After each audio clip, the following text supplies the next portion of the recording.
Good evening. Thank you, Geoffrey. What an honor to be here with you all to introduce the Magical Team Award on behalf of Dun & Bradstreet. Understanding and respecting the power of relationships and innovation is embedded in our culture, and this award truly speaks to us. In any organization, every so often, a team or division transcends expectations and manifests a sublime product or service that takes the world by storm. It could be as elegant as a great new design or an easier form of payment. It could also be a hands-free speaker you control with your voice that performs an astonishing range of tasks, from playing music and reading books to ordering products, answering questions, controlling lights, and is on the way to doing so much more. You didn't know you needed it, but now you can't imagine being without it. This year's Magical Team created such a product that is taking the world by storm. This team made the difference, and they absolutely nailed it. We're so pleased to be presenting the 2016 Magical Team Award to an amazing team for collaborative breakthroughs that resulted in an irresistible product. The 2016 Magical Team Churchill goes to the Amazon Echo team. Let's welcome key team members Mike George and Tony Reed, who will be joined on stage for a conversation with Tim O'Reilly. Welcome.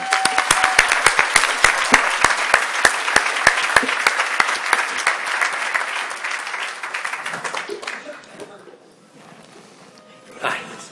Thank you very much. There you go. Hey, congratulations. Thank you very much. Good to see you too. Hi, everybody. What a pleasure.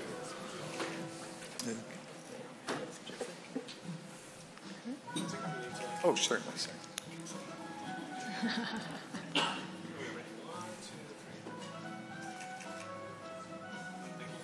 Great, thanks. All right. I'm going to start out by asking how many of you here have an echo? Oh, Thank you. Not enough of you. Seriously. This is really one of those rare game-changing products. You think you know about speech-enabled devices because you probably tried Siri, maybe you tried Google Now or Cortana, but they never quite nailed it. You know, and I thought when this came along, I thought, wow, it's going to be another, it'll be interesting and it'll be kind of nice to have in the kitchen. But I didn't realize that it would be an iPhone-like experience. You guys remember when you first got your first multi-touch enabled, phone, and every other device suddenly felt wrong, and you keep having that experience. At least I do with the Amazon Echo. It's totally changed my expectations of what a device should be, how a device should work. The fact that it's always listening, but perhaps more importantly, the thoughtfulness of the design. And I don't mean the physical design of the device or the insight that, hey, we never knew we needed a hands-free device in the kitchen until you got one of these things. And that's, I think, probably the entry point to the whole home. But really more that they have thought through the interactions so well. And I wrote a piece sort of giving a little bit of homage to an idea that we all talked about probably 10 years ago. What would Google do? Because Google was sort of the company that was showing us the new ways of Silicon Valley, data-driven, with unexpected insights. I wrote a piece called "What Would Alexa Do?" Because I think Alexa is really showing us how to think about human-machine interface for the future. And I'm so pleased to be here with Mike and Tony, who I've just met tonight. And I'd love to talk with them a little bit about this really magical device. And I would just say it's not a very expensive device, and every one of you owes it to yourself to go home and order one, because it will change the future, and you will want to have been there earlier. You'll wish you had it already. So, but let me start. We you just received this award for the magical team. And yet, when we met earlier and we're talking about this, I pressed you. Well, who's responsible? Like, who's your Steph Curry? To speak of another magical team that we just heard about. And you're very slippery on the subject. And instead, you said, well, we have a process at Amazon. And so I'd love you to talk about that process. Sure. Because that seems to be what makes the products happen. Okay. Jump in anytime you want. Sure. It starts with the first thing that Amazon is about. Our mission technically is to be the most customer-centric company on earth. That's actually the mission statement. And if you look at product development process, we get the kernel of an idea, and we think, can this be fundamentally different and more important for our customers? Is it something that could be game-changing and big?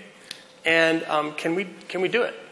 And then our process kicks in, our mechanisms kick in. We have a thing called working backwards. And we write the first thing we do when we get one of these ideas is we write a press release. We write a press release that ignores every single technical thing that we know we can't do. It's just aspirational. And we say, if we release this is the best possible thing we think we can do for our customers. And then we write FAQs. And we try to identify every question that we would receive if we issued that press release. And we answer those questions in an aspirational manner as well, ignoring every single technical hurdle we know about. And then we mock up every single customer-facing thing that we're going to build. And in some cases, we'll actually build things. And there's a team doing this, and we're in rooms, and we're debating things, and we have vice presidents, and we have entry-level software developers. One of our leadership principles is to have backbone, will disagree, then commit. So people in that room are bound to speak up if they think what we're building is not right for customers. So we'll have pretty interesting, unfiltered debates about what's right, and it doesn't matter what your stripes are. So, and then after that happens, if we're convinced that we've got it right, and we iterate until it's right, then we start. Then we start to build. So, in terms of getting it right, again, this is my sort of personal experience with the device. Part of getting it right involved sort of rethinking the interaction from the ground up. In this piece I wrote, I contrast talking to Google Now on my phone with talking to Alexa. And the thing that really strikes me is the completeness of the interactions. One of the examples I give, if I can say, Alexa, play Mozart, and then a moment later I can say, Alexa, it's playing a song, whatever, playing a piece of music. And a moment later I say, Alexa, can you set a timer for 30 minutes? And then 10 minutes later I say, Alexa, how much time is left? And, I hear, 19 minutes and 34 seconds. It doesn't tell me how much time is left in the song. It knows that it goes with the timer.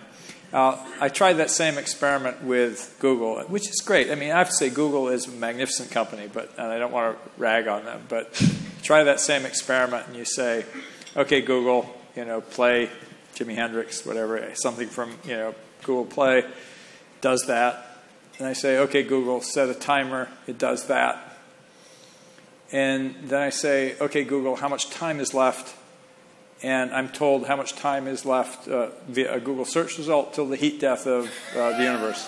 Actually, I think actually it's the. Sorry, I take it back. It's the amount of time that Earth has left in the habitable zone of the sun. But it has no sense of context. Now, how did you get to that? Kind of user experience concept that we go, oh, we have to actually, complete the interaction because we're not done just launching a program. Right. Because, what my phone does is it just launches the timer or it launches, the Play app and then it's done. Whereas you guys are kind of keeping listening, like I'm still your attentive servant. And you obviously thought through these interactions. Can you talk a little bit about that, Tammy? Yeah, there were two things to keep in mind when we started with this process. One, we were building Echo, the device that doesn't have a screen. Mm-hmm. And so we had to think about that in different ways than having a display and a visual cue. And the second part of it, which seems so simple, we just thought, what would a normal, polite human do in this instance? And so we thought a lot about these interaction models, and that is a question that we kept coming back to, which is what would we expect a human to do when I'm interacting with Alexa? And the example you had mentioned in the article, which is a good one, is what we call attenuation. And so for the music experience, when you are listening to music and then you barge in to ask Alexa a question or set a timer, you'll notice that the music turns down and it goes lower. And there was actually debate about that in the process, through this working backwards process that Mike talks about, because you can do that from an overall product idea, but then you can do them from a feature perspective. You can go very granular with that process. But we were concerned about the performance that attenuating the music would have on the speech recognition. And so a lot of testing goes into it, and a lot of debates, and you have strong opinions and advocating on the behalf of what would customers expect.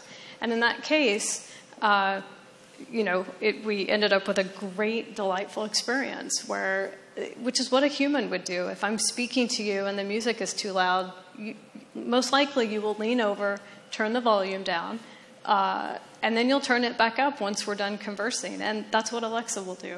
Yeah, it's interesting because other devices, if I've got music playing and I interrupt, it just turns off entirely, which is sort of jarring.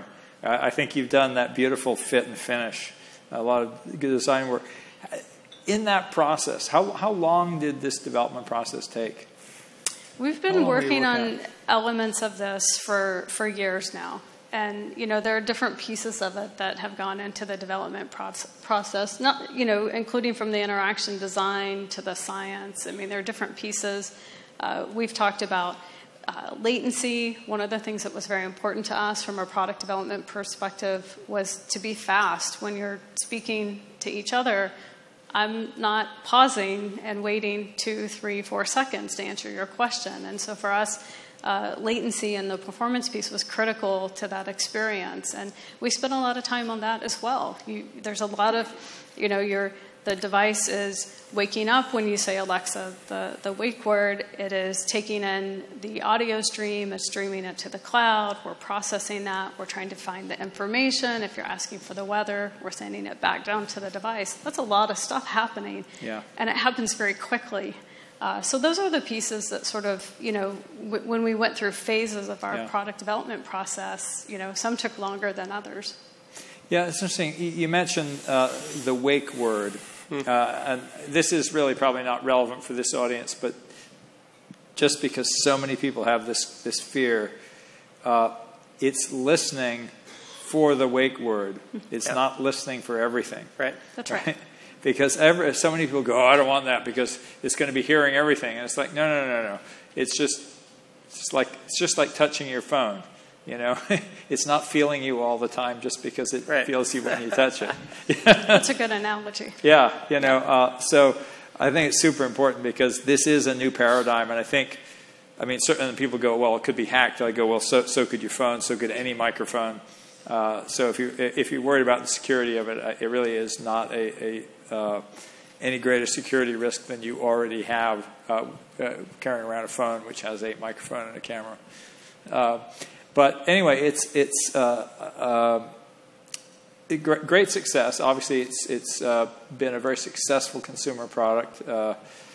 How does its rate of adoption compare to the Kindle? I don't know exactly how to compare it. What we do know is that customers reacted positively quickly, and to the point that we got so many signals, we knew we were onto something meaningful. And right now, I think we have 28,000 5-star reviews, which I think is the most that we've seen. And when you read the reviews, it's also interesting. You see comical reviews. You also see about a third of the reviews referencing the word love. People really feel attached to this experience. Yeah, I think that's true. It really is a beautiful product. But I don't want to keep raving about it. I want to ask you another question. Your last hardware, your previous hardware product, the Fire Phone, was an utter disaster. We learned a lot. Yeah. Yes. How? I remember reading that. Jeff laughed, it off in some remarks and said, "Well, we're working on even bigger, disasters now. Expect, we're a big company. We have to try big bets." Right. And you think was he referring to the risk here, or were there other things? Oh, I think it started from the beginning. We were talking earlier about things that we've done that have gone well and some that haven't gone well. When we first started allowing third-party inventory onto Amazon, the retail site, we launched auctions. Yeah. We thought we were going to compete with eBay. And when it wasn't working, we thought, well, maybe it's the pricing mechanism. You have to compete for your purchase. So we'll create Z-shops. And that was a fixed-price marketplace. But we spent a lot of money on auctions, and then we built Z-shops. And then we realized people were all shopping in the retail store. We had the bookstore, but we had books and auctions and Z-shops. So why don't we take all that inventory and just put it on the same page with what we're selling? And so we went through a lot of investment, a lot of failure to get to the point where we launched Marketplace, which today is responsible for over 50% of our global unit volume. So I think this is another example. We have experiences we want to create. We have some very differentiated ideas. And we're willing to take a very long view on how long it's going to take us to get there.